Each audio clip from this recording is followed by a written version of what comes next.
invite a la gente que no se pudo conectar en este momento, conectarse después. Bueno, ¿Qué saludo a tal? la coordinadora de usuarios, no los conozco personalmente, pero sí he escuchado de lo que significa la coordinadora. A mí me parece clave, yo acostumbro en mis pláticas dar muchos datos y hoy tengo la oportunidad de hacer una presentación que nos permita, digamos, platicar con ustedes. El importante no soy yo, el importante es lo que les quiero mostrar y lo que quiero compartir. Y mando un saludo a todas las personas que nos están viendo de cualquier ciudad de México. Es un tema que es relevante y comienzo con una frase que posiblemente hayan escuchado. Se le atribuye a muchas personas distintas. He visto que incluso la atribución más antigua es a Confucio, filósofo chino, para que se den una idea, pero que es muy cierta. Un pueblo que no conoce su historia está condenado a repetir. Y son dos imágenes, una, la del lado derecho, de la expropiación petrolera, 18 de marzo de 1938, y otra nacionalización que muchas veces pasa desapercibida, lógicamente por la fuerza que tienen los hidrocarburos, que es la nacionalización del sector eléctrico en 1960, gracias al presidente Adolfo López Mateos. Bueno, partiendo de esta base, yo lo que quiero comentar es que los energéticos son una materia estratégica, clave, de soberanía, de sobrevivencia de un pueblo. No es de hoy, siempre lo han sido el carbón, la madera, desde tiempos de la antigüedad. Los energéticos justamente vienen de la palabra energía. Y miren qué tan estratégicos son. Precisamente la intención de esta plática es recuperar elementos históricos que no necesariamente tienen que ser antiguos, ¿no? Que tampoco se tienen que referir a 1938, sino que yo lo que recopilo en la plática que quiero compartir hoy con ustedes es una síntesis de lo que muchos miembros del Movimiento Nacional en Defensa del Petróleo venimos discutiendo en un debate en el cual arrasamos a la derecha, arrasamos a los panistas, arrasamos a los priistas, porque teníamos la razón en la defensa de nuestro sector energético. Fíjense qué tan estratégico es.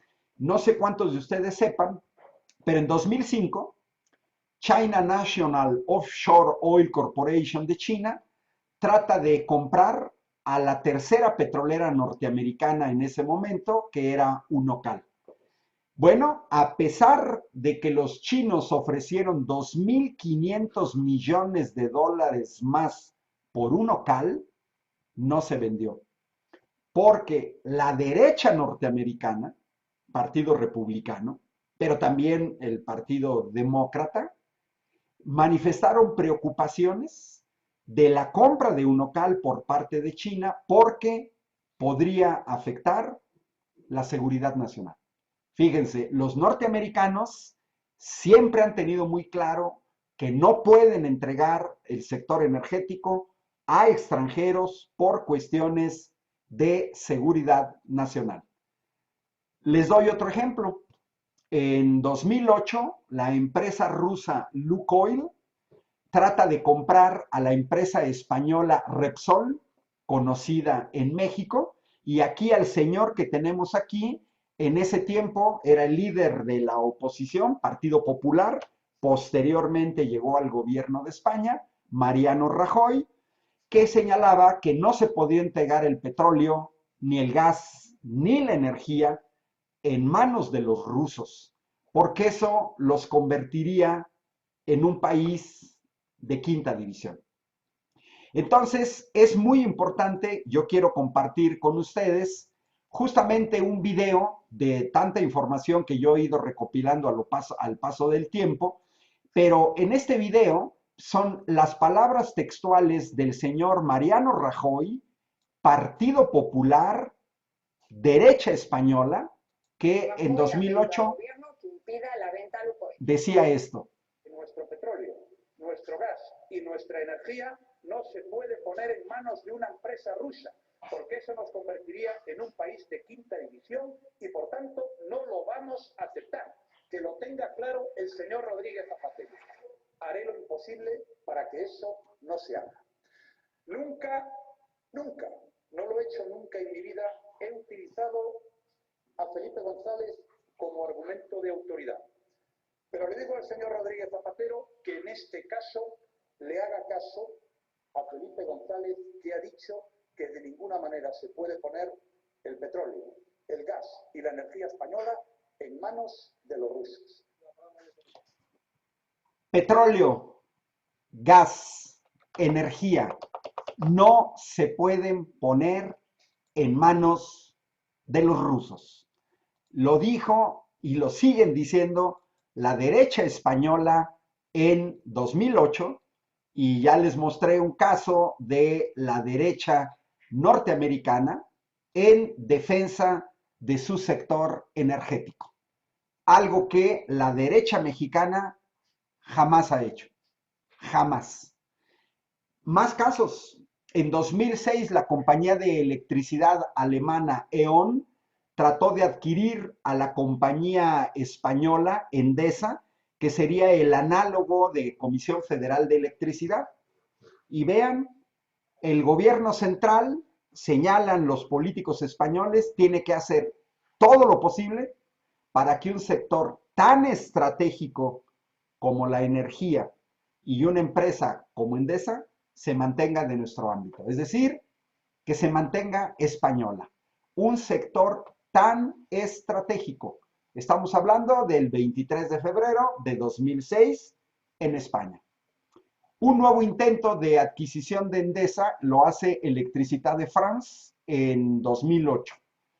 Y en ese caso, compañías del sector energético españolas, que a lo mejor ya algunas están en México y son conocidas, Repsol, Gas Natural, Iberdrola y Unión Fenosa, buscaban una solución española para que todo se quede en casa sin interferencia de los grandes grupos europeos como Electricité de France.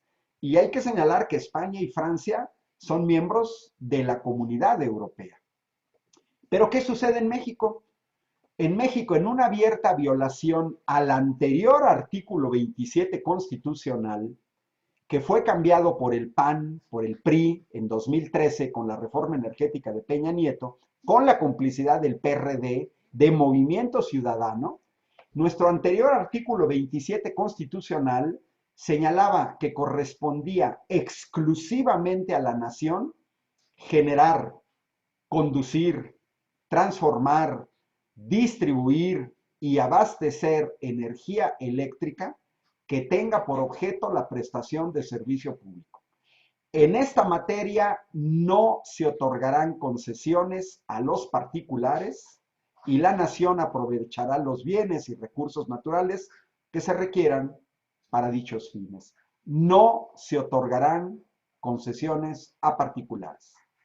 Ese artículo 27 constitucional estaba vigente en 2008, cuando esta nota de la jornada señalaba que estas empresas españolas, exactamente las mismas españolas, miren los nombres, Repsol, Gas Natural, Iberdrola, Unión Fenosa, haciendo un pool para que la energía eléctrica española quedara en España, son los mismos nombres. Iberdrola, Gas Natural y Unión Fenosa tenían ya en México, en una abierta violación a la Constitución, gran parte del control de la generación de energía eléctrica.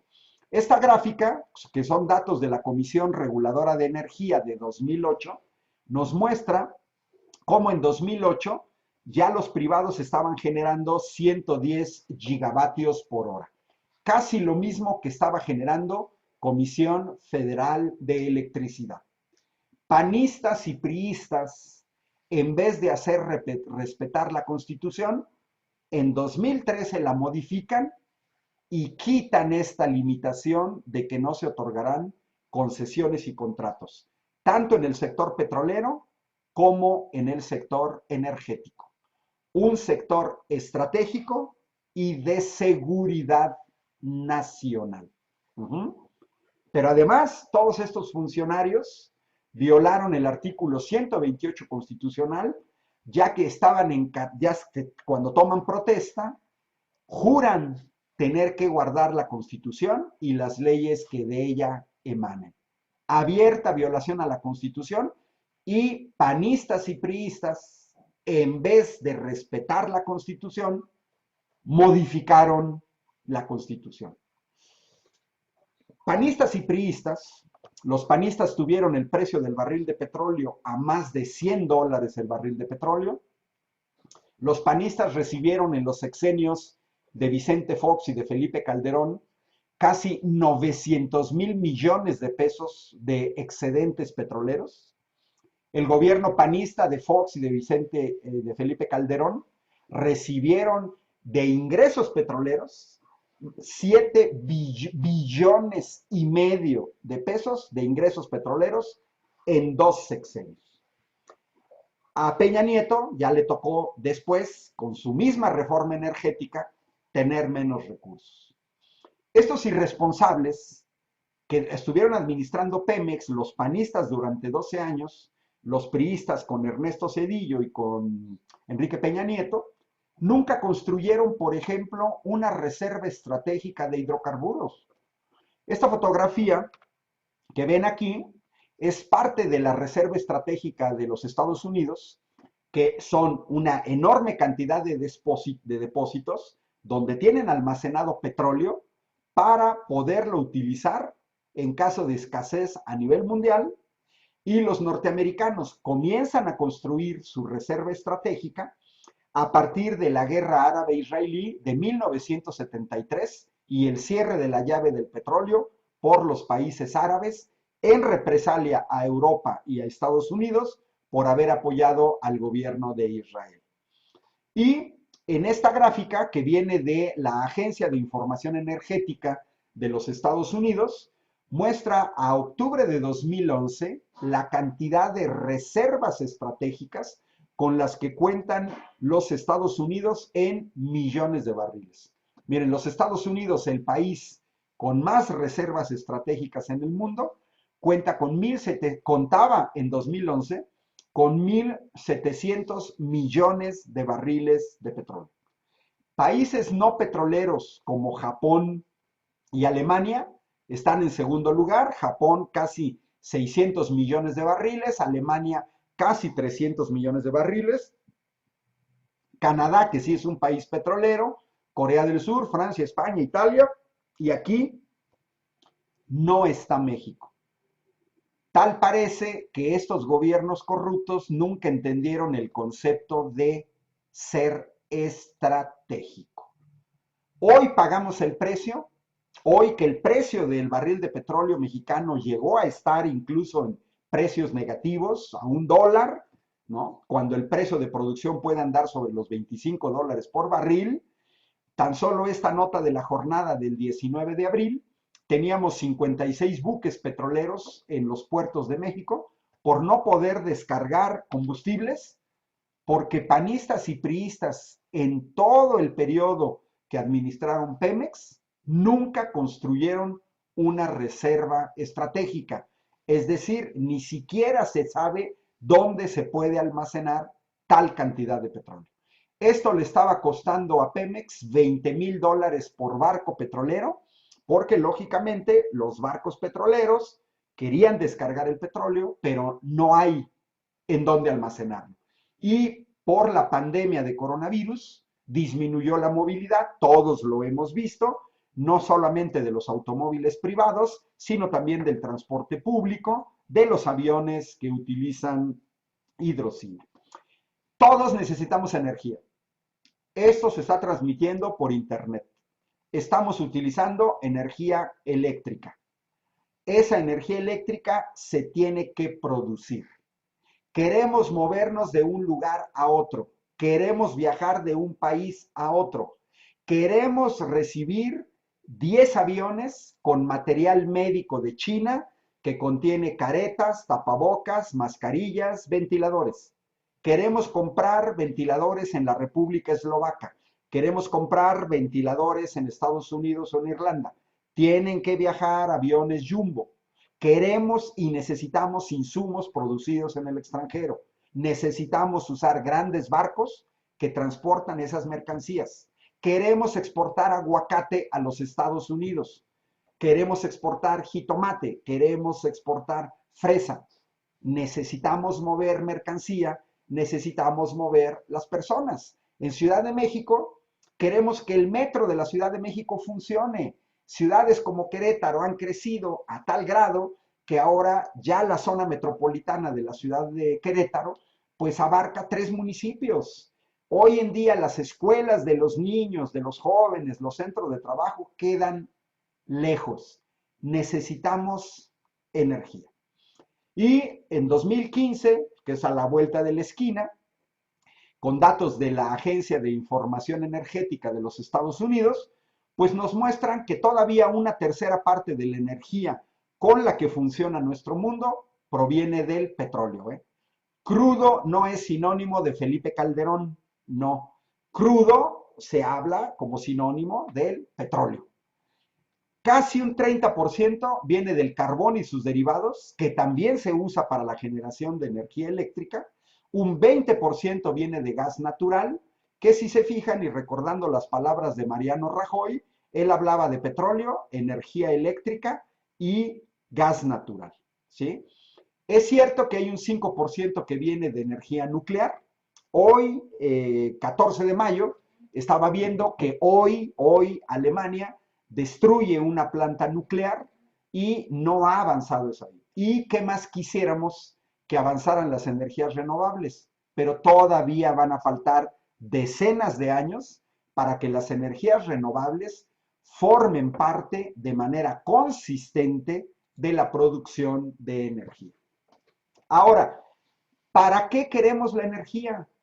Miren, nada más una tercera parte de la energía la queremos para transporte.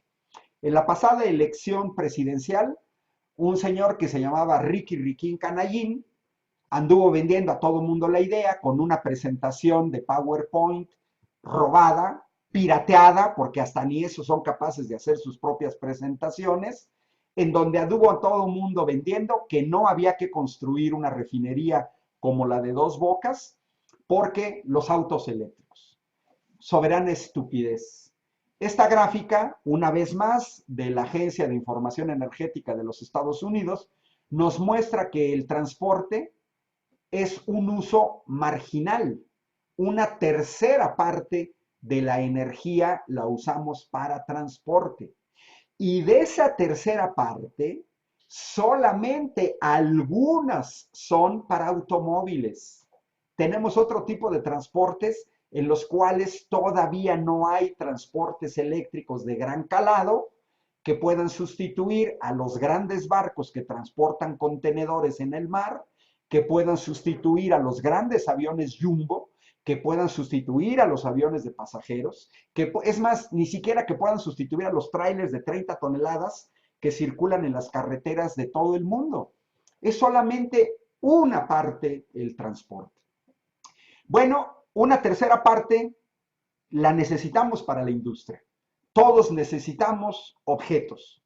Yo traigo una playera, ¿no? De Pemex no se vende, recordando nuestro pasado reciente del Movimiento Nacional en Defensa del Petróleo.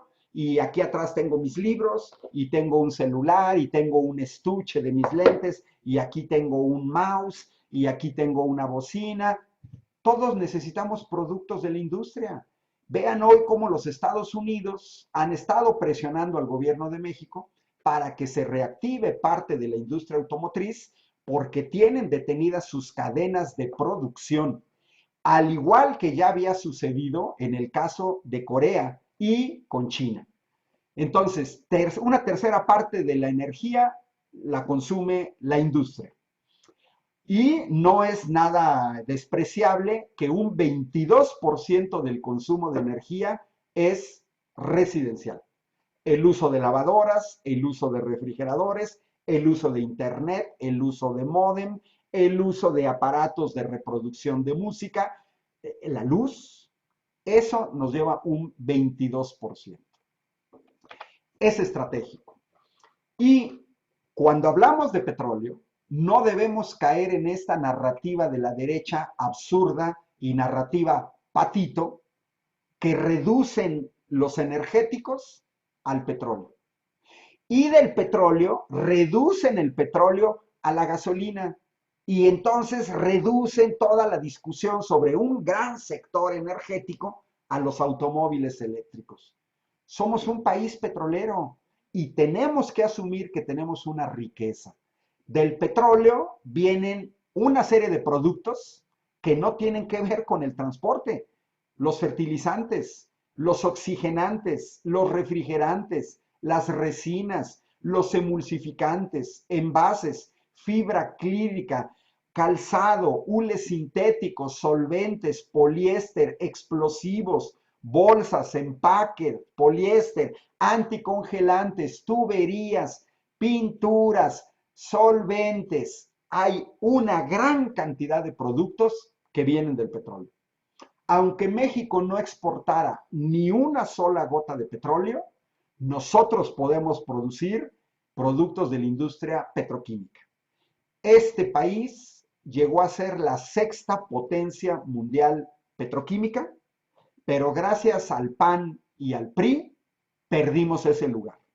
Abandonaron nuestra industria energética, no nada más la petrolera, sino también la eléctrica. Bueno, regreso al inicio. El que no conoce su historia está condenado a repetirla. ¿Quién controlaba el petróleo antes de 1938 en México? Compañías norteamericanas, inglesas, holandesas. Ahí vean esos 11 ejemplos y vean los nombres de las compañías. Ninguno está en español. Petroleum Company, Petroleum Company, Petroleum Company, Oil Company, que es sinónimo de Petroleum Company. Esa era la historia de México antes de 1938. Cuando Lázaro Cárdenas nacionaliza el petróleo, porque esa era la situación, aquí está una fotografía de ingenieros petroleros, véanles todos, no están panzones, prietos, chamagosos, no son mexicanos, eran extranjeros. Y de hecho las compañías extranjeras le apostaron a que México no iba a tener la capacidad de poder echar a andar una industria petrolera porque el papel de los mexicanos antes de 1938 era de ser chalanes. México no tenía ingenieros petroleros mexicanos en 1938. El control del know-how, del conocimiento, de la tecnología, de la ciencia asociada a la extracción de hidrocarburos, pertenecía a los extranjeros, lo que significa dependencia, pero también lo que significa que las ganancias iban al extranjero, tal como hoy sucede con el sistema bancario privatizado y entregado de manera irresponsable a extranjeros. Ellos mandan sus ganancias a sus casas matrices. Citibanamex las manda a Estados Unidos. Santander las manda a España. HSBC las manda a Hong Kong. BBVA, que antes se llamaba Bancomer y que es el Banco Bilbao Vizcaya Argentaria, manda sus ganancias a España. ¿Por qué? Porque es un banco español. Pero, así como hoy, en 1938, teníamos un presidente nacionalista que puso por delante los intereses de la nación. Y ante la carencia, Lázaro Cárdenas expide un decreto presidencial con el que se autorizó a la Escuela Superior de Ingeniería y Arquitectura para formar los primeros cursos de ingeniería química petrolera. Recordemos que el Instituto Politécnico Nacional, también fundado en la época de Lázaro Cárdenas, su lema es la técnica al servicio de la patria. Finalmente se constituye la ESIQUIE, Escuela Superior de Ingeniería Química e Industrias Extractivas del Instituto Politécnico Nacional, para formar a los primeros ingenieros petroleros que le exhibieron a los extranjeros que sí pudieron. En 1938, miren, más o menos 1940, al año 2000 son 60. 20 años después, estamos hablando que estos chalanes mexicanos y sus descendientes mostraron que incluso sin ingenieros petroleros lograron sacar adelante una industria estratégica para el país. Fue un enorme esfuerzo del pueblo de México y esto no lo tenemos que olvidar, no lo tenemos que olvidar. Justamente Lázaro Cárdenas señalaba, y piensen al presente hoy, 2020, pónganle aquí, en vez de compañías petroleras, pónganle petroleras o del sector energético, han gozado de grandes privilegios para su desarrollo y expansión, franquicias aduanales, exenciones fiscales, que significa que no pagaban impuestos, y prerrogativas innumerables, que para utilizar la riqueza que el país les concesionó. La riqueza se la llevaban. Esto es parte del decreto de Lázaro Cárdenas. Pero participó el pueblo de México. Se hicieron colectas, emisión de bonos para cubrir la indemnización a las compañías petroleras, la gente regalaba gallinas, hubo movilizaciones impresionantes de la opinión pública y podemos observar, vean a esta señora descalza, con un pollo, que viene a entregar parte de la colecta, en el cual también había señoras fifís que entregaron joyas, anillos de oros, aretes de oros, en aras de rescatar nuestra industria petrolera. Y aquí es muy importante, prácticamente el tema que me pidieron es más que nada ver un poco de la historia, y yo recuperé aquí esta crónica de Jaime Avilés en el periódico La Jornada, de una crónica que se publicó en el lejano 1938, que no debemos olvidar y que después con los compañeros que organizaron el evento me comprometo a mandarles todo lo que yo les haya presentado aquí. Vean lo que hizo el pueblo de México. Pusieron, quien tenía relojes de oro y plata, los puso, cucharas, arracadas, anillos, aretes, cadenas, medallones, dijes, lapiceros, muñecos, dedales, monedas, chivos, conejos, gatos, gallinas, palomas, patos, maíz, frijol, zapatos, para convertir todo eso en dinero y poder pagar la indemnización. Vean estos dos niños de Ciudad de México. Mandamos todo lo que hemos ahorrado de centavitos que nos da mi papá. Los queríamos para comprar una pelota y jugar en el parque, pero se los mandamos mejor para que complete el pago del petróleo. Son 3 pesos con 70 centavos. En el otro mes espere más dinero, con seguridad que juntamos más. Mi hermanito Felipe tiene 2 años y firma un niño de 4 años. Gente que fue a entregar la boleta del Monte de Piedad y participación histórica como la señora Guadalupe Cárdenas, vecina de la colonia Peralvillo de la Ciudad de México, que llevó 2 gallinas el primer día, luego llevó el segundo día 4 macetas de azaleas cubiertas de flores, el tercer día llevó un jilguero y 2 patos, y dijo, bueno, ahora sí, ya no puedo volver un cuarto día, ya no me esperen, ya no me queda nada que traerles. No podemos olvidar el enorme esfuerzo que hicieron estos mexicanos. No lo podemos olvidar. Nuestros abuelos y nuestros bisabuelos hicieron un enorme esfuerzo para, como dice aquí, contribuir a la liberación económica de México.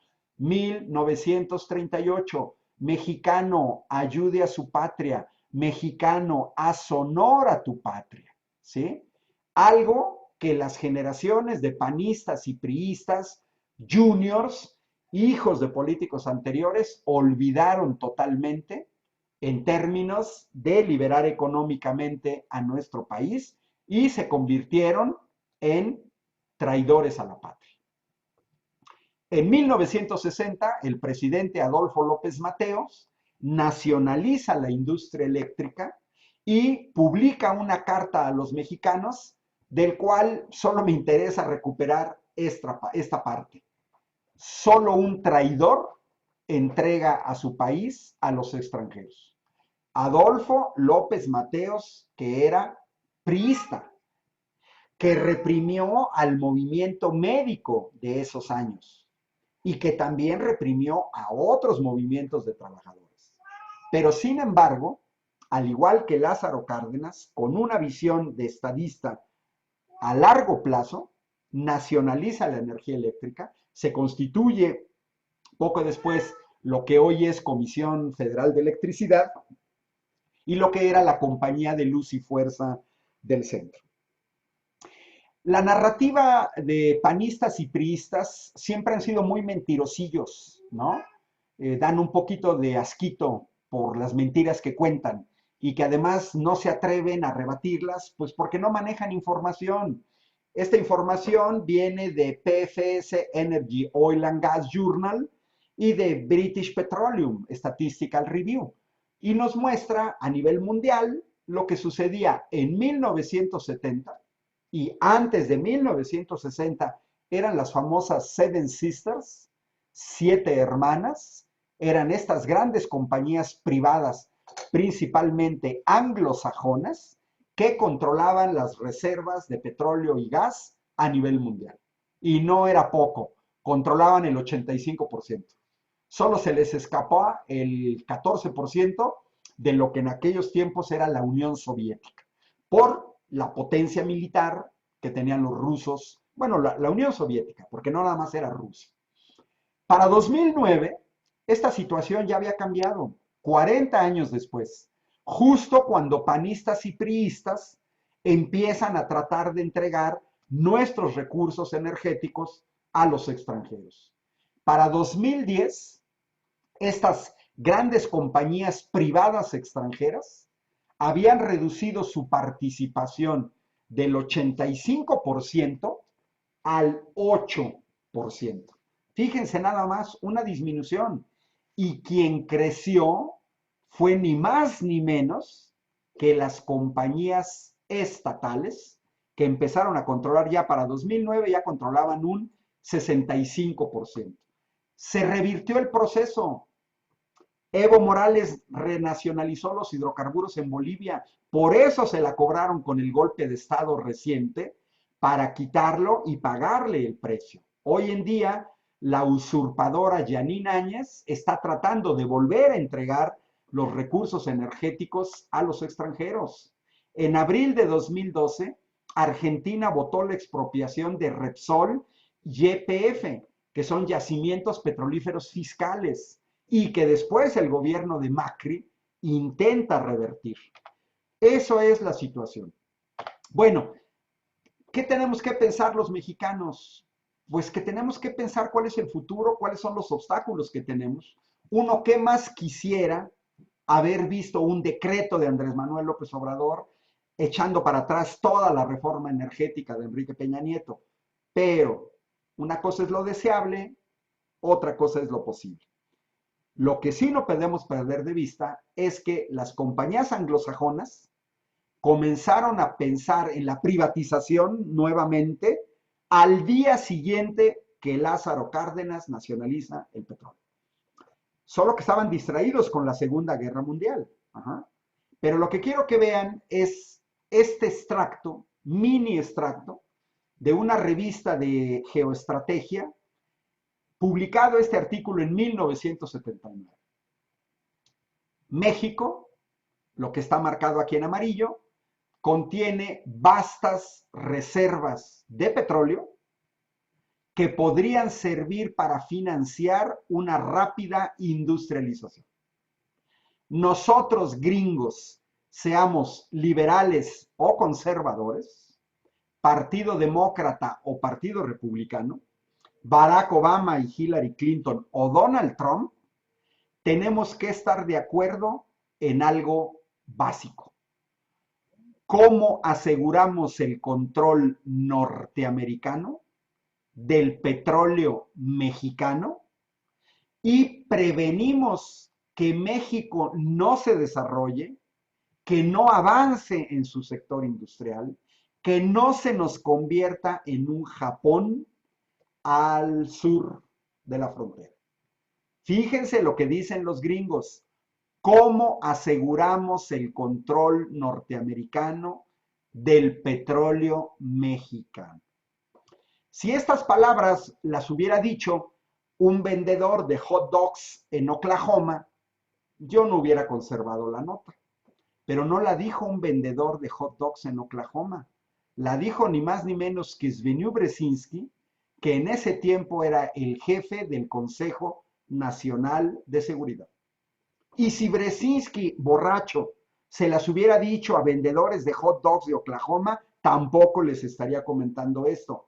No, no se las dijo a vendedores de hot dogs. Estas palabras fueron dichas ante la cúpula política y militar norteamericana. 1979, hace 40 años, los norteamericanos se creen apropiar. Para cumplir sus planes, necesitan traidores, no hay de otra. Ya, fíjense, hace 100 años, Robert Lansing, secretario de Estado norteamericano, decía que México es un país extraordinario, fácil de dominar, porque basta con controlar a un solo hombre. A Carlos Salinas de Gortari, a Ernesto Zedillo, a Vicente Fox, a Felipe Calderón, a Enrique Peña Nieto. Tenemos que abandonar la idea de poner en la presidencia a un gringo. La solución necesita más tiempo. Debemos abrir a los jóvenes mexicanos ambiciosos las puertas de nuestras universidades y hacer el esfuerzo de educarlos en el modo de vida gringo, en nuestros valores y en que respeten el liderazgo de Estados Unidos, que se conviertan en lacayos. Con el tiempo, esos jóvenes llegarán a ocupar cargos importantes, por ejemplo, en la CRE, por ejemplo, en Pemex, por ejemplo, en Comisión Federal de Electricidad, por ejemplo, en Luz y Fuerza del Centro, en el Seguro Social, en Hacienda, en todos lados. Finalmente se adueñarán de la presidencia y entonces, sin necesidad de que Estados Unidos gaste un centavo, fíjense, harán lo que queramos. Harán lo que se les ordene. Y lo harán mejor y más radicalmente que nosotros. Ya les mostré que ni los republicanos ni los demócratas permitieron la venta de un local a China National Offshore Oil Company. Pero los de aquí sí. Calderón intentó privatizar Pemex en 2008. Pero aquí debemos de recordar esto. Yo lo conservé. Esta nota de septiembre 6 de 2006 en Alternet se publicó en Estados Unidos, no para público mexicano, no por periodistas mexicanos. Halliburton se robó las elecciones en México. Yo en su momento de leer esta nota no sabía quién era Halliburton, no había Google, no podríamos decir que googleé, pero sí había navegadores. Me informé quién era Halliburton y descubrí que es una de las principales empresas proveedoras para el sector energético en los Estados Unidos. Pero lo más importante viene aquí, en lo que evidencié en el cuadro en rojo. Felipe Calderón comenzará la privatización de Pemex y entregará los recursos que hoy pertenecen al pueblo de México a corporaciones norteamericanas. Septiembre 6 de 2006. Este señor, el espurio, que hoy sabemos que dirigió un narcogobierno con Genaro García Luna, ya había recibido la orden de los norteamericanos que lo iban a apoyar en su fraude electoral a pacto de entregar los energéticos de México. No nada más petróleo, también electricidad.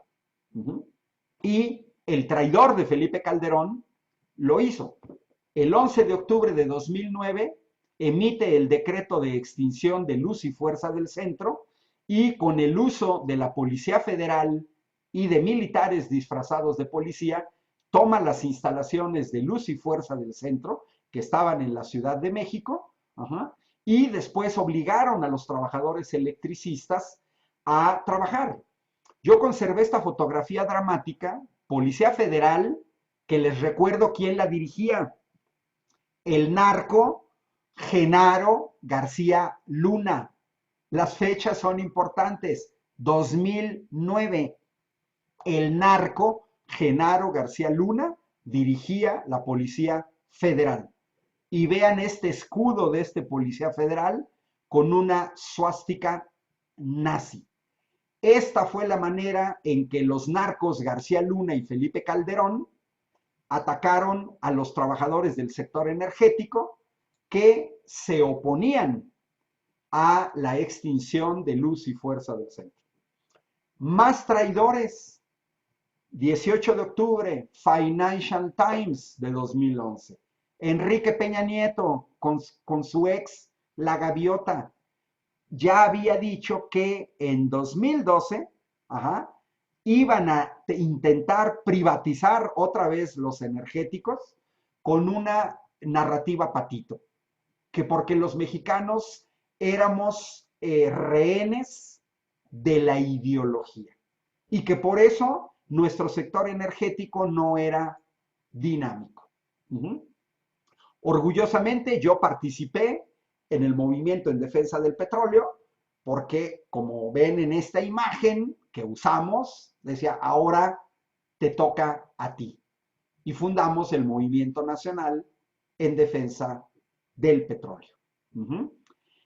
Y como esta plática está destinada a cuestiones históricas, ahora lo que quiero hacer es compartirles otro video de esa época, porque no tenemos que olvidar que los mexicanos, o muchos mexicanos, dimos una gran lucha tratando de evitar la privatización de los energéticos. Corre el video. Nos tienen miedo porque no tenemos miedo. Nos tienen miedo porque no tenemos miedo. Nos tienen miedo porque no tenemos miedo. Nos tienen miedo porque no tenemos miedo. Nos tienen miedo porque no tenemos miedo. Nos tienen miedo porque no tenemos miedo. Porque no tenemos miedo. Están atrás, van para atrás, piensan atrás, son el atrás, están detrás de su armadura militar.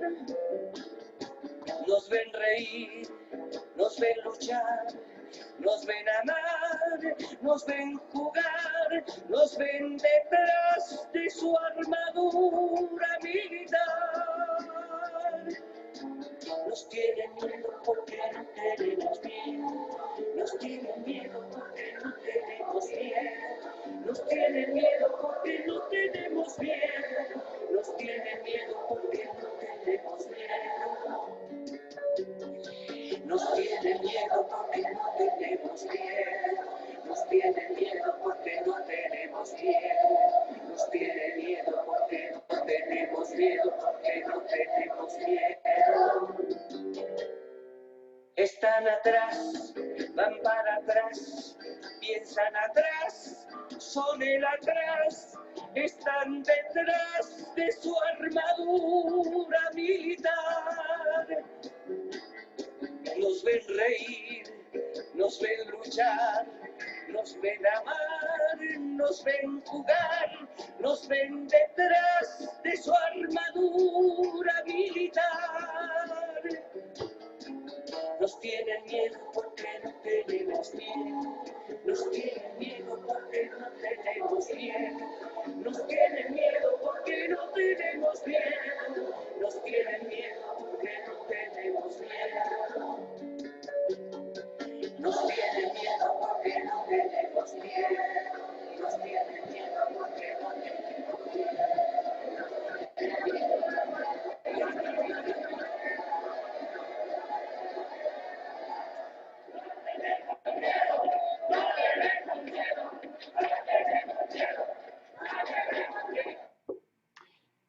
Y no tuvimos miedo. 13 de diciembre, aquí en la ciudad de Querétaro, estuvimos ante el Congreso con diputados locales traidores que estaban avalando la reforma energética de Enrique Peña Nieto y avalada también por el PAN. En ese sentido, esta es una gran lucha. No tuvimos miedo, les ganamos la presidencia de la República democráticamente, lo que hoy la oposición en México trata de revertir, pero que tiene que ver con la cuestión de que nosotros estamos defendiendo a la patria, estamos defendiendo a nuestros energéticos, amamos a nuestro país, a diferencia de aquellos que intentaron entregar los energéticos a los extranjeros.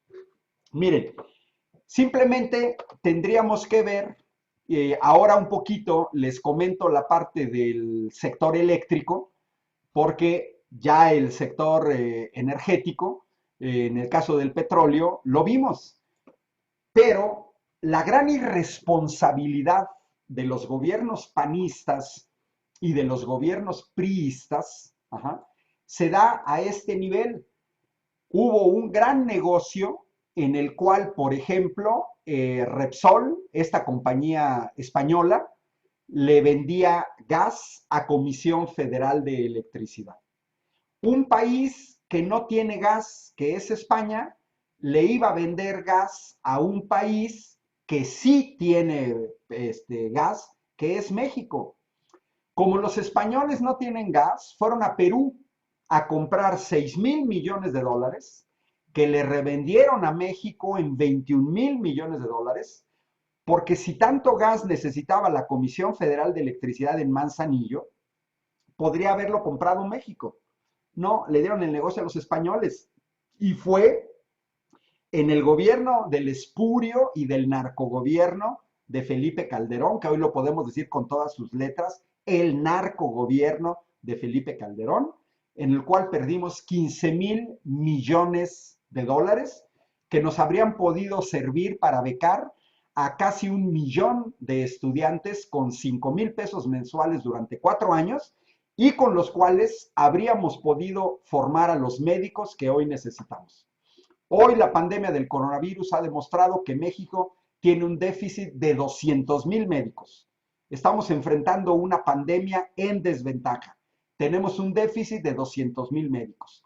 Un médico tarda 7 años en ser formado y agreguémosles 3 años de experiencia o de una especialidad para que un médico ahorita estuviera contribuyendo en la defensa de la salud y de la vida de los mexicanos, tendría que haber sido empezado a formarlos en 2010. ¿Quién gobernaba México en 2010? El espurio de Felipe Calderón. Si en 2010 hubiéramos becado a 875,000 estudiantes de educación superior, de los cuales 200,000 fueran médicos, hoy estaríamos afrontando la pandemia del coronavirus de una mejor manera. Pero todavía peor, el gobierno en ese momento estaba dejando quemar 700 millones de pies cúbicos diarios de gas en la sonda de Campeche, cuando se compraron 500 millones de pies cúbicos. Habría podido trasladarse este gas desde la sonda de Campeche a Manzanillo. Voy a cerrar con cuestiones que tienen que ver con el sector eléctrico, porque en el caso del sector eléctrico, el PAN 9 años estuvieron como administrador, 12 años en los 2 sexenios, pero además el gobierno de Calderón estuvo 3 años en la Secretaría de Energía en el gobierno de Fox. ¿Quién fue secretaria de Energía? Georgina Kessel. ¿En dónde trabaja la señora Georgina Kessel del ITAM? Se contrató con Iberdrola.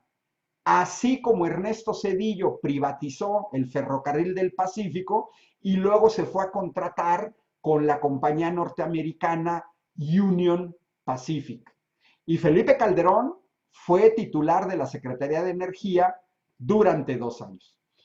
Ojo, porque esto es el proceso que tenemos que revertir. Se hicieron adjudicaciones directas de contratos por invitación restringidas a despachos de abogados simpatizantes del PAN o a proveedores ligados a Vicente Fox y a Felipe Calderón. Todos conocemos ya la historia de los hijos de Marta Sagún. Que no nos venga el señor Vicente Fox a decir que hoy no tiene ni para comer. Si no tiene para comer, que vaya y le pida prestado a los hijos de Martita, que le den una torta, que le den unos tacos. Contralínea, Proceso, toda una serie de publicaciones documentaron la corrupción panista. Y violando la Constitución, ya lo comenté, el artículo 27, permitieron que extranjeros generaran energía eléctrica. Pero además el gobierno de Felipe Calderón obligaba a Luz y Fuerza del Centro a comprar a Comisión Federal de Electricidad el 90% de la electricidad que vendía. Pero quien salía perdiendo, pues era Luz y Fuerza del Centro por la cuestión de las tarifas, que esto es una cuestión muy importante. Al mismo tiempo, los gobiernos neoliberales del PAN y el PRI subsidiaban a grandes empresarios, ni más ni menos que con 16,000 millones de pesos. Y hoy se quejan del subsidio a usuarios residenciales, cuando en realidad el gran subsidio era para empresas privadas. ¿Sí? Había un déficit de 44,000 millones, pero que estaba derivado principalmente por la compra de energía a otra empresa gubernamental. ¿Cuántas ocasiones hemos escuchado la queja de los diablitos en los tianguis con los vendedores ambulantes? Sí, pero había otros diablotes que no pagaban la energía. Para empezar, la misma Secretaría de Energía, Los Pinos, dependencias federales, el Banco Español, conocido como Bancomer, los periódicos Reforma y Uno más Uno. Hoy podemos entender la enorme aversión que le tiene Reforma al presidente Andrés Manuel López Obrador, pues porque Reforma era uno de los periódicos que no pagaba la energía eléctrica. Y ahí está Sears y está Soriana, cuyo accionista acaba de salir la semana pasada a decir que quiere derrocar al presidente. Soriana, que además participó en el fraude electoral de 2012. Y también está Coppel, y Telmex, y Comercial Mexicana, y Blockbuster, que ya desapareció. Electra no ha desaparecido, pero también Sanborns, y la Universidad La Salle, y gasolineras, y hoteles de lujo. Todos esos no pagaban energía eléctrica. Ah, pero eso sí, el vendedor ambulante del tianguis es un gandalla porque pone un diablito. Pues acá estaban los grandes diablotes. Este es el contexto en el cual hubo 25,000 millones de pesos de robo de luz mediante conexiones ilegales, una cartera vencida de 12,000 millones de pesos y miles de millones de pesos perdidos por tarifas especiales y concesiones a grandes empresas. Esto que estamos viendo es lo que ellos quieren para el sector energético actual. Por eso están molestos, porque ellos quieren que los recursos que pertenecen a todos los mexicanos se los queden ellos. Algunos no pagaban desde el año 2000. Ya quisiera yo ver qué hacen ustedes si no pagan la energía eléctrica. ¿Buena administración del gobierno de Felipe Calderón de Luz y Fuerza del Centro? No, absolutamente no. Bueno, y a final de cuentas, ahorita lo que quiero ver es este esquema, que es un esquema en el cual utilizaron para privatizar parte del sector de la energía eléctrica, con incluso contratos que muy probablemente fueron entregados una vez que se ganaron las elecciones en 2018, en el periodo este largo de 6 meses entre que Andrés Manuel López Obrador gana la presidencia y toma posesión al 1 de diciembre. Sería muy interesante revisar ese periodo entre julio de 2018 y antes del 1 de diciembre, y que pudiéramos tener acceso a información, y si yo tengo acceso, me comprometo a socializarla, de contratos que se dieron en ese periodo. Porque a final de cuentas, tanto Comisión Federal de Electricidad como Luz y Fuerza del Centro, pues eran empresas que son nacionales. Pero además tenemos otro problema. La gran evasión fiscal de 400 grupos empresariales por ni más ni menos que 850,000 millones de pesos en 2008 que se fueron acumulando. Ah, pero eso sí, Comisión Federal de Electricidad y Pemex tenían que pagar lo que ninguna empresa privada podría pagar jamás, más del 100% del pago de impuestos, y una serie de empresas privadas que no pagan impuestos. Cuando se vende Mexicana de Aviación, ¿no? Y Aeroméxico, perdemos 46,000 millones de pesos. Se recibieron de excedentes petroleros solo en 2 años 117,000 millones de pesos. El Fobaproa en 3 años, de 2007 a 2010, nos estaba costando 128,000 pesos. Las pérdidas por este contrato de Felipe Calderón de la adquisición de gas de Comisión Federal de Electricidad por parte de Repsol nos costó el chistecito 210,000 millones de pesos. Y la evasión fiscal de grandes empresarios entre 2001 y 2006, ojo, Vicente Fox en el gobierno, 235,000 millones de pesos. Termino con esto. ¿Qué estuvo detrás de la privatización de la energía eléctrica de partes de sectores con la reforma energética de 2013 y con lo que hizo Felipe Calderón en 2009? El negocio de la fibra óptica. Un negocio que tiene que ver con el triple play, hoy todos los conocemos, es internet, es teléfonos IP, son computadoras, son tabletas, y que además Luz y Fuerza del Centro tenía ya instalado en el Valle de México 1,100 kilómetros ya instalados, más 26,000 kilómetros que tenía instalada ya la Comisión Federal de Electricidad. Y de este tamaño es el tamaño del negocio. Los clientes potenciales por kilómetro, en el caso de Luz y Fuerza del Centro, a pesar de tener una parte reducida geográficamente, Valle de México principalmente, aunque también partes del estado de Hidalgo, 27,000. Y en cambio en Comisión Federal, 3,000. Hoy tenemos un presidente que trata de seguir el modelo finlandés, en el cual desde 2009, hace 11 años, sus ciudadanos tenían internet gratuito con velocidades de 1 megabyte por segundo, ¿sí? Pero para 2015 alcanzaron 100 megabytes por segundo de manera gratuita. Se trataba aquí de un beneficio público que fue entregado a privados, porque se estaba buscando que esas instalaciones de fibra óptica las manejara el Estado, y no, como dice esta nota de la jornada del 27 de octubre de 2009, para que privados explotaran la fibra óptica de Comisión Federal. Pero en ese tiempo nos preguntábamos, ¿y por qué Comisión Federal no ofrece el servicio a precios baratos y se le entrega a precios a privados, que son los que se van a llevar las ganancias? Tan solo vean estos datos: las ganancias anuales de 6,000 millones de dólares, que en ese tiempo correspondían a 80,000 millones de pesos. Pero además, con este esquema de los neoliberales, que se inventaron estas concesiones amorales e ilegítimas por 20 o 25 años, y que esto a futuro nos ha dejado un fuerte problema.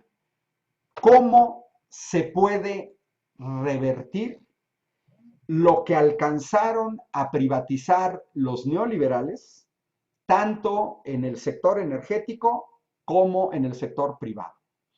Es 100% seguro que hoy empresas privadas, tanto del sector petrolero como del sector eléctrico, deben estar presionando al gobierno de México, principalmente a la Secretaría de Energía, a Comisión Federal de Electricidad, a Pemex, para que les mantengan estas concesiones y estos contratos que fueron entregados por traidores a la patria, con grandes daños al país, porque en estos negocios están involucrados expolíticos mexicanos, todos panistas y priistas hipercorruptos, que sirven de lacayos a compañías extranjeras y que seguramente quieren renovar eso. Recordando, miren, mi playera, Movimiento Nacional en Defensa del Petróleo, Querétaro, recuperé de las playeras que utilizábamos en esa época. Y bueno, esto es lo que yo quería comentar con ustedes. Espero haber sido suficientemente claro, haberme explicado bien, haber entregado algunos datos. El que no conoce su historia está condenado a revertirla. Logramos frenar este proceso de privatización, pero no tenemos que bajar la guardia. Hoy estamos en mejores condiciones, pero eso no quiere decir, como comentó Luis Emilio al inicio, tenemos que buscar que la riqueza de los energéticos, de cualquier tipo de energía, eólica, mareomotriz, solar, beneficie a los mexicanos, que se invierta en tecnología mexicana para que haya trabajo para los mexicanos en México y que recuperemos parte de la soberanía nacional. Yo soy de los que creo que sí se puede, pero tenemos que ver que nos dejaron muchos obstáculos, muchas piedras en el camino. Es más fácil detener un proceso que revertirlo. Y entonces ahora la tenemos más difícil. Tenemos que revertir un proceso cuando hubiera sido más fácil evitar la reforma energética de 2013. Luis Emilio. Mil gracias. Un gran saludo de todas y todos los compañeros coordinadores y compañeros de los comités de la CONUR. Muchos están diciendo aquí por Facebook que es muy buena información, que gracias, que les sirve para la lucha. Otros comentan borrón y cuenta nueva. Muchas empresas no pagan luz y son las que más gastan o pagan lo mínimo, no lo que de verdad gastan. Excelente ponencia, muy bueno. Bueno, son muy positivos todos los comentarios que expresan. Y hay algunas preguntas, igual las mencionamos todas y al final tú cierras en conjunto. Una dice, ¿qué avances o protestas ha visto del actual gobierno para recuperar la soberanía energética? Otro compañero comenta, ¿qué acciones está llevando a cabo la derecha para presionar al actual gobierno para que retome la privatización de los energéticos? Una tercera, comenta una compañera, ¿cómo se vincula cómo se vincula la lucha por la soberanía energética y el medio ambiente y la transición ecológica? Porque muchos grupos y algunos jóvenes de los nuevos ecologistas dicen que no queda más que privatizar con los empresarios verdes. Y una última dice, ¿cómo parar a los empresarios que insisten en la privatización del suministro básico? Bueno, esas son las preguntas y bueno, vamos a cerrar esta segunda sesión con respuestas y comentarios del compañero. Ok, mira, Emilio, las tres preguntas me parecen sumamente interesantes. ¿Qué está haciendo el actual gobierno para recuperar la soberanía energética? No fue fácil para Evo Morales, no fue fácil para Rafael Correa. Hoy vemos que se la cobraron con un golpe de Estado contra Evo Morales.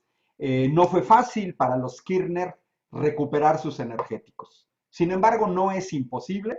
Incluso lo hizo Arabia Saudita de recuperar sus energéticos.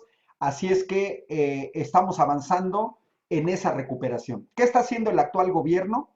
Una reestructuración de Comisión Federal de Electricidad y recuperar la soberanía en términos de la refinación de petróleo, básicamente en la producción de petrolíferos, gasolina, diésel, para dejar de importar 30,000 millones de dólares anuales de petrolíferos que deberían estarse produciendo en el país. Se echó a andar un programa de recuperación de las 6 refinerías activas que tenemos y que estaban a un nivel bajísimo de producción, lo que estaba provocando en la importación de petrolíferos de los Estados Unidos, en donde seguramente hay involucrados políticos mexicanos en este infame negocio de que un país petrolero importe del extranjero. Entonces, lo que está haciendo el gobierno de la 4T para recuperar la soberanía energética es levantar una vez más nuestra capacidad de refinación en manera tal que dejemos de importar energéticos de los Estados Unidos, que no salgan del país 30,000 millones de dólares cada año y que se genere trabajo en México. Y en el caso de la Comisión Federal de Electricidad, tratar en la medida de lo posible, pero también en Pemex, estos contratos leoninos que tiene que ver con la segunda y con las presiones de la derecha.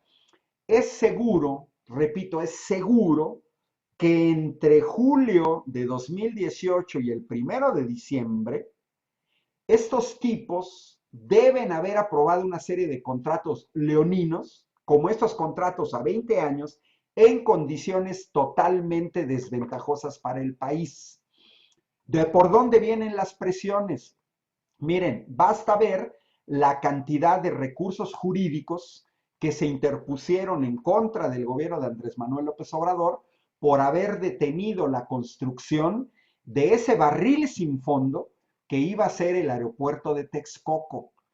En ese canal seguramente estamos, tanto las compañías extranjeras como sus lacayos, porque no puedo llamarles socios, tanto sus lacayes mexicanos, coyotes como Diego Fernández de Ceballos y este tipo de ralea de abogados que a pesar de ser legisladores legislan contra el Estado mexicano. Bueno, pues el arma que tiene la derecha es estar duro y dale con demandas en contra del gobierno mexicano para el pago de indemnizaciones, para que se respeten esos contratos, a pesar de que ellos no han cumplido nada. La reforma energética se aprobó en 2013. Nos prometieron gasolina más barata, falso. Prometieron empleos en el sector energético, falso. Prometieron que nos iba a ir mejor, falso. Mintieron totalmente. ¿Por qué? Porque se dedicaron a otorgar negocios plagados de corrupción. Entonces, las presiones de la derecha, como no tienen apoyo popular, como es indefendible esto, seguramente vienen, voy a tratar de conseguir información, seguramente vienen por el lado jurídico, por demandas permanentes contra la Secretaría de Energía, contra Pemex, contra Comisión Federal de Electricidad, para que se les respeten tajadas de mercado que fueron entregados de manera ilegal. Basta ver los campos eólicos en el istmo de Tehuantepec, que es la mejor zona de producción de energía eólica, en el cual las empresas españolas a las que se les entregaron los contratos ni siquiera han cumplido con el pago a los ejidatarios que cedieron parte de sus terrenos para la construcción de estos campos eólicos. Muy interesante la última pregunta del medio ambiente, la transición ecológica y etcétera. Miren, va a tardar. Esto no es inmediato. Esto no es que vamos a poder llegar de un momento a otro a una transición porque hay un problema técnico que no se ha podido resolver hasta el momento. Miren, ahora sí les voy a compartir esta pantalla que tiene que ver con la tercera pregunta, siempre con la Agencia de Información Energética de los Estados Unidos, que son las previsiones de los autos eléctricos a 2050. Miren, toda la mancha azul son automóviles que van a funcionar por hidrocarburos. Aproximadamente en 2020 hay unos 14 millones que se alcanzó un pico poquito antes de 2020 y que va a ir disminuyendo, pero disminuyendo de 14 millones a 12 millones. Es decir, todavía para el 2050 en los Estados Unidos se prevé que van a circular unos 12 millones de automóviles que van a utilizar todavía hidrocarburos. Es verdad que vean la zona verde, que son los automóviles eléctricos, la amarilla, la cafecita, que son los autos híbridos, pero a final de cuentas, esto no sucede. Hay un problema muy fuerte.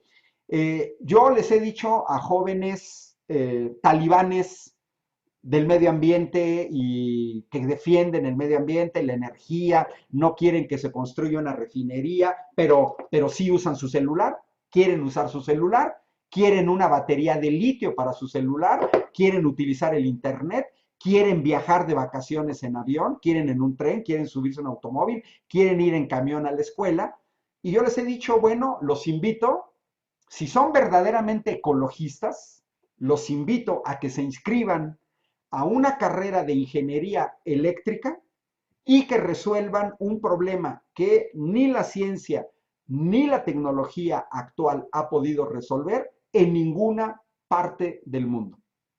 Este problema es cómo se almacena una gran cantidad de electricidad para que esté disponible cuando la necesitemos.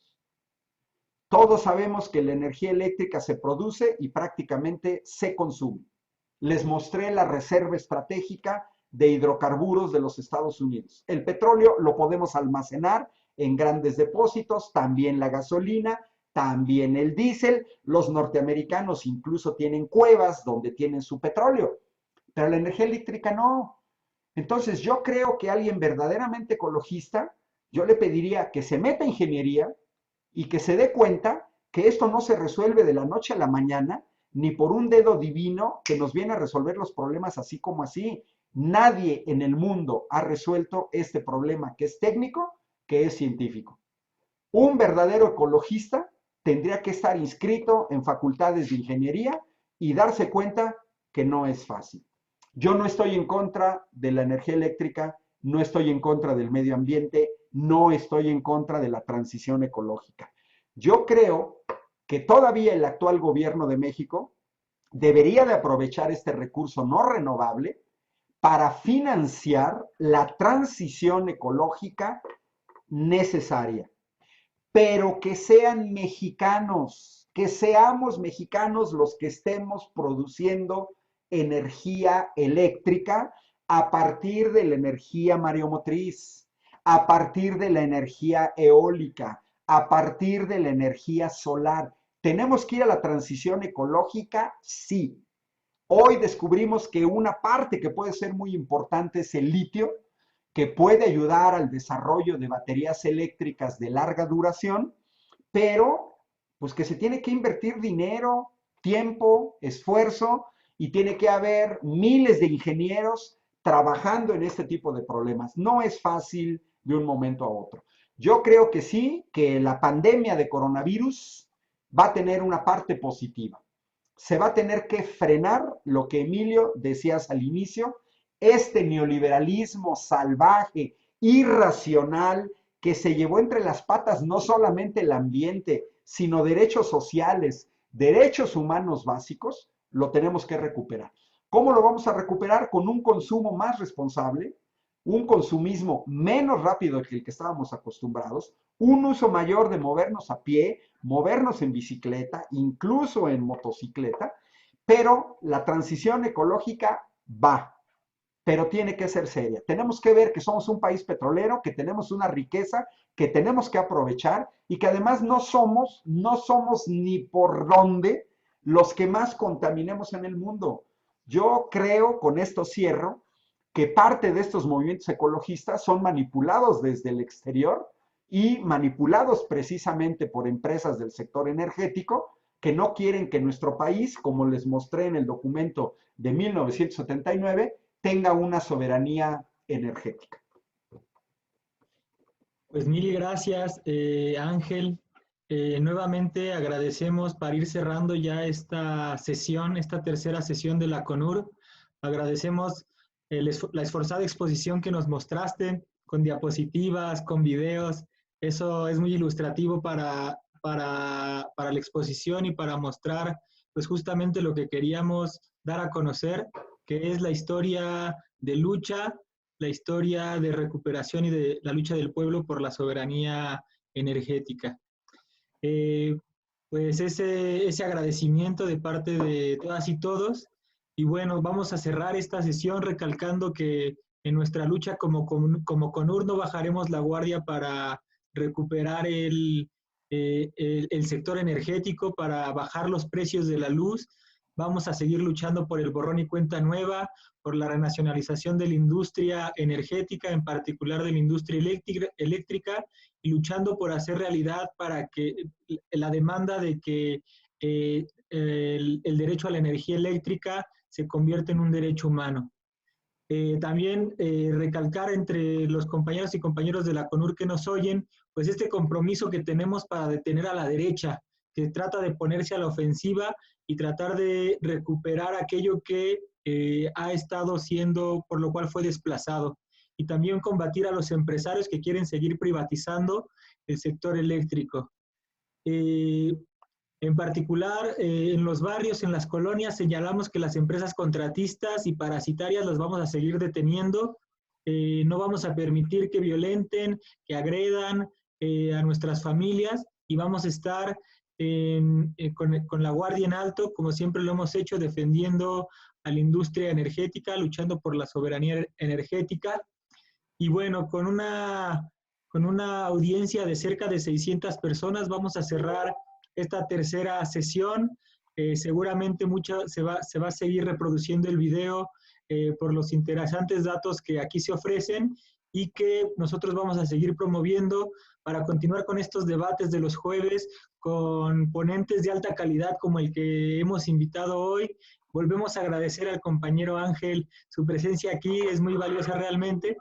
Y pues sin más, cerramos, nos despedimos de las compañeras y compañeros coordinadores. Saludos. Y bueno, te dejo para que te despidas también. Sí, yo tengo un canal personal en YouTube que es Ángel Valderas. Los que estén interesados en la información que expuse en algún documento PDF, en las presentaciones, me pueden localizar en mis redes sociales. Estoy en Twitter como Ángel Valderas, estoy en YouTube como Ángel Valderas, estoy en Facebook como Ángel Valderas, y con todo gusto les paso la información. Los saludo y agradezco a la CONUR. Nos mantendremos en contacto, Emilio, e intercambiando información, etcétera. Y gracias por el esfuerzo de organizar este tipo de eventos. Y además me da gusto que sean jóvenes los que estén del otro lado en la parte técnica arreglando esto. Saludos a todos los compañeros de CONUR y acuérdense que logramos detener esto, y ahora lo que tenemos que hacer, me gustó el plan. El borrón y cuenta nueva tiene viabilidad si recuperamos la soberanía de nuestros energéticos. Otros países lo hacen y no necesita ser Venezuela. Lo hace Francia, lo hace Canadá, lo hace España, lo hace Italia. Tienen seguro del desempleo, tienen subsidio, tienen un magnífico sistema de salud. ¿Por qué los mexicanos no podemos hacerlo? ¿Ok? Cerramos. Mucho gusto. Saludos, Emilio. Y Nos despedimos de todas nos y vemos. todos. Hasta luego.